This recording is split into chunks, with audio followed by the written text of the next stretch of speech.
बहुत पहले भव्य विजयनगर साम्राज्य में तेनाली रामन नाम का एक चालाक विदूषक रहता था।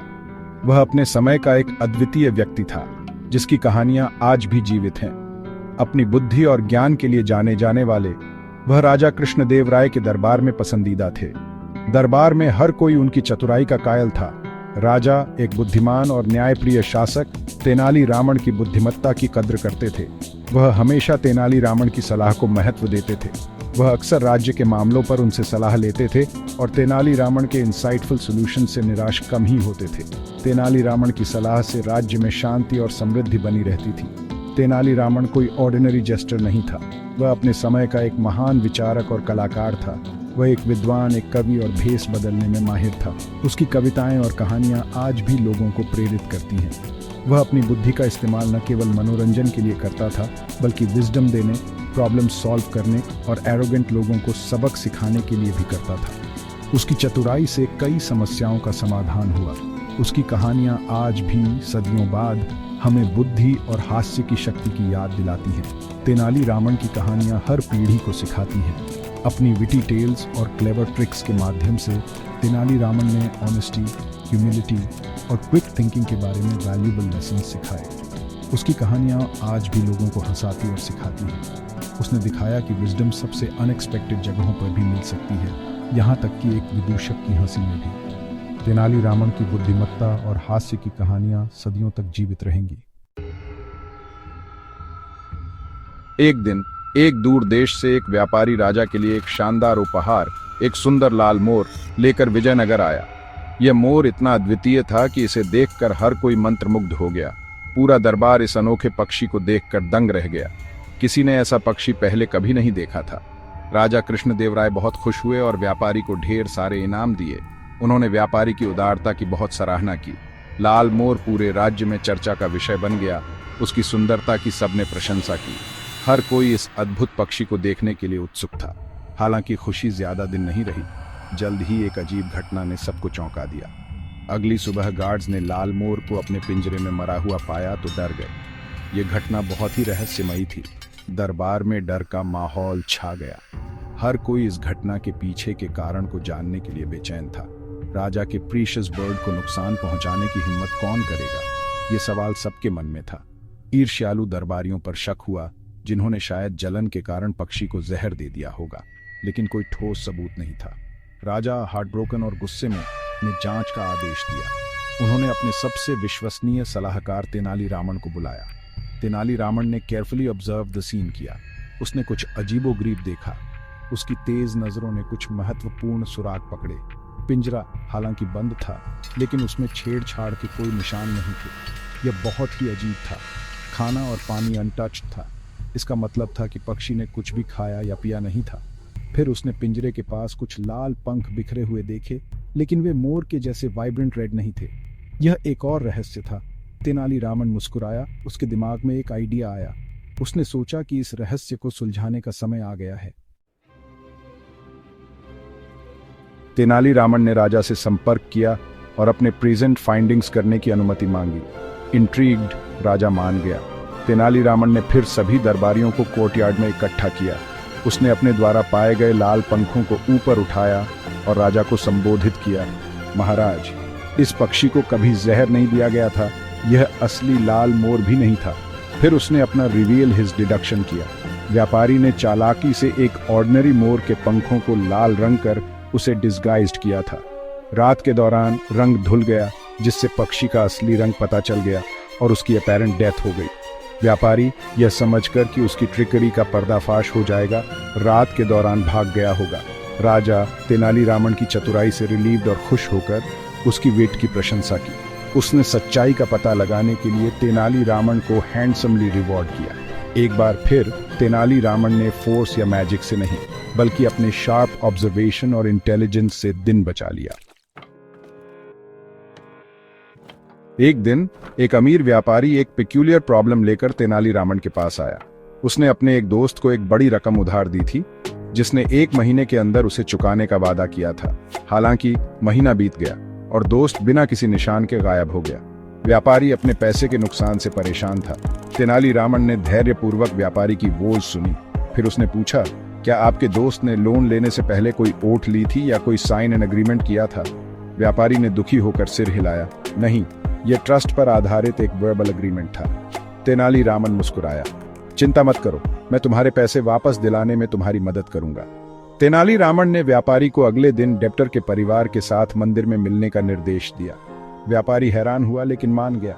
अगले दिन मंदिर में तेनालीरामन ने सभी को इकट्ठा किया और डेप्टर की आत्मा के लिए जोर जोर से प्रार्थना करने लगा, ये मानते हुए कि वह मर गया है। एक बार राजा कृष्णदेवराय तेनालीरामन की बुद्धि से प्रभावित होकर उसे सोने से लदा एक ऊंट इनाम देने का वादा किया। हालांकि दिन हफ्तों में बदल गए और राजा राज्य के मामलों में उलझकर अपना वादा भूल गया। तेनालीरामन राजा की भूल का एहसास कर उसे एक जेंटल रिमाइंडर देने का फैसला किया। वह एक सुबह दरबार में आया। उसकी पीठ झुकी हुई थी, वह लंगड़ा कर चल रहा था। राजा ने उसकी अनयूजुअल पोस्चर देखकर उसकी वेल बीइंग के बारे में पूछा। तेनालीरामन ने दर्द भरे भाव से उत्तर दिया, महाराज, ऐसा लगता है कि मेरी पीठ पर एक अजीब सी हम्प आ गई है। आपके भूले हुए वादे का वेट शायद। राजा ने अपनी भूल का एहसास होते ही और तेनालीरामन के ड्रामेटिक रिमाइंडर से खुश होकर तुरंत प्रॉमिस्ड रिवॉर्ड का इंतजाम किया। राजा कृष्णदेवराय को पोएट्री के प्रति उनके प्रेम के लिए जाना जाता था। वह अक्सर अपने दरबार में कवियों और विद्वानों को आमंत्रित करते थे। एक दिन उन्होंने तेनालीरामन के पोएटिक स्किल्स को टेस्ट करने का फैसला किया। तेनालीरामन, जो अपनी बुद्धिमत्ता और हाजिर जवाबी के लिए प्रसिद्ध थे, राजा के दरबार में एक महत्वपूर्ण स्थान रखते थे। उसने तेनालीरामन को एक ब्लैंक स्क्रॉल दिया और उसे एक ऐसे टॉपिक पर पोएम लिखने की चैलेंज दी जिसे राजा खुद चूज करेगा, लेकिन एक स्ट्रेंज कंडीशन के साथ। राजा ने कहा कि वह टॉपिक को रिवील नहीं करेगा। तेनालीरामन को टॉपिक के बारे में कुछ भी पूछने से मना किया गया था। यह एक कठिन चुनौती थी, लेकिन तेनालीरामन ने इसे एक अवसर के रूप में देखा। तेनालीरामन ने अनयूजुअल चैलेंज को बिना घबराए स्वीकार कर लिया। उन्होंने सोचा कि यह उनकी क्रिएटिविटी और विट को प्रदर्शित करने का एक शानदार मौका है। उसने स्क्रॉल लिया और तुरंत एक पोएम लिखी। तेनालीरामन ने अपनी कल्पना का उपयोग करते हुए एक अद्वितीय कविता तैयार की। राजा यह देखने के लिए उत्सुक था कि उसने क्या लिखा है। तेनालीरामन को इसे अलाउड पढ़ने के लिए कहा। दरबार के सभी सदस्य भी उत्सुकता से सुनने के लिए तैयार थे। कविता एक गधे के एडवेंचर्स के बारे में एक ह्यूमरस और नॉनसेंसिकल पीस थी। तेनालीरामन की कविता ने सभी को हंसी से लोटपोट कर दिया। दरबार हंसी से गूंज उठा। हर कोई तेनालीरामन की चतुराई और हास्य से प्रभावित था। राजा अपनी अम्यूजमेंट को रोक न पाया ने पूछा, तेनाली, यह क्या है? इसका टॉपिक से क्या संबंध है? राजा की जिज्ञासा बढ़ गई थी। तेनालीरामन ने शरारत से मुस्कुराते हुए कहा, महाराज, आपने मुझे कभी नहीं बताया कि टॉपिक क्या था, इसलिए मैंने अपना खुद का चूज किया। तेनालीरामन की इस चतुराई ने सभी को चौंका दिया। राजा यह महसूस करते हुए कि उसे आउटस्मार्टेड किया गया है, तेनालीरामन की चतुराई पर दिल खोलकर हंसा। तेनालीरामन की बुद्धिमत्ता और हाजिर जवाबी ने एक बार फिर साबित कर दिया कि वह अद्वितीय थे। एक रात चोरों के एक समूह ने तेनालीरामन के घर को निशाना बनाने का फैसला किया। उन्होंने उसके हिडन वेल्थ की अफवाहें सुनी थीं और चुपके से अंदर घुसकर सब कुछ चुरा लेने की योजना बनाई। हालांकि वे तेनालीरामन की क्विक विट और क्लेवर ट्रिक्स से अनजान थे। जैसे ही चोर चुपके से उसके घर के पास पहुंचे, वे दरवाजा खुला हुआ देखकर हैरान रह गए। अंदर वे तेनालीरामन को जोर से बात करते हुए सुन सकते थे। ओह, मेरे प्रेशियस गोल्ड कॉइन्स, मैं तुम्हें कहाँ छिपाऊं? बिस्तर के नीचे? नहीं, ये बहुत ऑब्वियस है। चावल के बर्तन के अंदर? नहीं, वे वहां पहले देख सकते हैं। चोर यह सुनकर खुश हो गए। वह हमारे लिए इसे इतना इजी बना रहा है। वे आपस में फुसफुसाए। उन्होंने कुछ देर रुकने का फैसला किया। उम्मीद थी कि तेनालीरामन अपना ट्रेजर छिपाकर चला जाएगा। हालांकि उन्हें पता नहीं था कि तेनालीरामन ने पहले ही उनके आने का अंदाजा लगा लिया था और एक ट्रैप लगा रहा था। एक दिन एक वॉन्डरिंग एसेटिक विजयनगर पहुंचा, जिसने एक मैजिकल बोल रखने का दावा किया। उसने दावा किया कि कटोरा किसी भी बीमारी को ठीक कर सकता है और इटर्नल लाइफ प्रदान कर सकता है।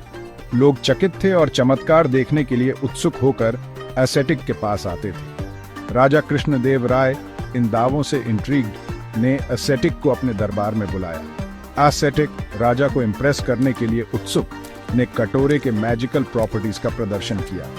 उसने कटोरे में पानी डाला और वह एक अजीब सी लाइट से शिमर हुआ। फिर उसने एक बीमार आदमी को पानी दिया, जो आश्चर्यजनक रूप से तुरंत ठीक हो गया। राजा प्रभावित तो हुआ, लेकिन स्केप्टिकल भी था। उसने तेनालीरामन की ओर रुख किया, उसकी ओपिनियन मांगी। तेनालीरामन कार्यवाही को ध्यान से देखकर एक सस्पिशन था। उसने राजा से कटोरे की जांच करने की अनुमति मांगी। तेनालीरामन की कहानियां केवल एंटरटेनिंग टेल्स से कहीं अधिक हैं। वे विजडम और लाइफ लेसन से भरी हैं, जो ह्यूमर और विट के माध्यम से दी जाती है। अपने क्लेवर सॉल्यूशंस और विटी रिमार्क्स के माध्यम से तेनालीरामन ने ऑनेस्टी, ह्यूमिलिटी और क्विक थिंकिंग के बारे में वैल्यूएबल लेसन सिखाए। उसने दिखाया कि इंटेलिजेंस और विट सबसे चैलेंजिंग सिचुएशंस को भी दूर कर सकते हैं। उसने ऑब्जर्वेशन, क्रिटिकल थिंकिंग और दूसरों की मदद करने के लिए अपनी इंटेलिजेंस का उपयोग करने के महत्व को प्रदर्शित किया। उसकी कहानियां सभी उम्र के लोगों का मनोरंजन और इंस्पायर करती रहती हैं। हमें याद दिलाती हैं कि लॉफ्टर सीखने और बढ़ने के लिए एक पावरफुल टूल हो सकता है। तो अगली बार जब आप किसी प्रॉब्लम का सामना करें, तो तेनालीरामन को याद करें और एक क्लेवर और ह्यूमरस सॉल्यूशन खोजने का प्रयास करें। आप अपनी विट की पावर से हैरान हो सकते हैं।